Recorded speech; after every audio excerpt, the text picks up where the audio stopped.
बहुत है। यू किस्सा तो सुनाओ क्यों करके है। मतलब ये था वही जो पंडित जी था, सुबह सुबह जंगल पानी घूम गया था और घूमन गया था। तो जो इस समय एक खूबसूरत जो औरत थी, देवी थी, जो वह औरत का रूप धारण करके अपना हार श्रृंगार करके और उसको आजमाने के लिए उसके सामने आई थी। अब देखते हैं भाई ये क्या मतलब कितना जस है इसमें वो है। भगवान भगवान में लोलीन है कि भाई और की ने भी इसका ध्यान है।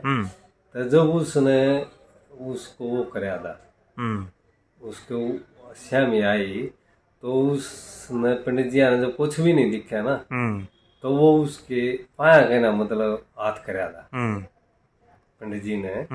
तो जो पंडित जी ने उसके पाया कहना हाथ कराया, तो देवी ने अपना पूरा रूप करके न सम्मत हो गए न।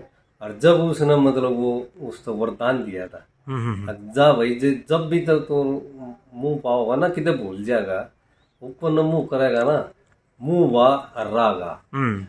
ये वरदान उड़े तो मिल जाए, उड़े तो मिल जाए इसने। अच्छा वो बात क्यों करती है, वो हाथ में ले ली लोटा। फिर उसने एक या इससे के उस पर एक बात भी रागनी भी गाई थी। अब दोनों हाथा के मलेरी लोटा पानी का, सूरज का जल देते देखा रूप से टहनी का। तो उस टाइम इसने पंडित जी ने देवी का वरदान मिल लिया था। अब भाई जब भी तुम ऊपर न मुंह करके मुंह बाओगा ना, तो ना मतलब मुंह बा रागा। जो भी उसके उस टाइम मुंह बागा ना, जो उसने कह दिया ना, वही रागनी बन बात हो।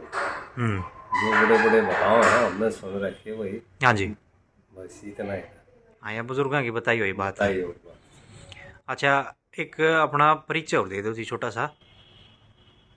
परिचय तो भाई मैं तो के है हमने कोई नाम सांगी ना सांगे बजने की बात नहीं जी बस अपना। नु है बड़े आदमियां दौरे, सियाने आदमियां दौरे तो ये थे इन दौरे या सुन रखी है इन या बताई या छोटी बात हमारा भी याद आ गई हमने तेरा को बता नहीं नहीं अपना परिचय दे दो पूरा भाई, कौन सा गांव है, वर्तमान में कितने रहे हो, क्या आपका पूरा नाम है। नाम तो मेरा पर खास है भाई। हाँ जी। नाम मेरा माँ भी है। अब भाई अपना साधारण है परिवार ते हैं कोई। अरे वर्तमान में कितने रहे हो।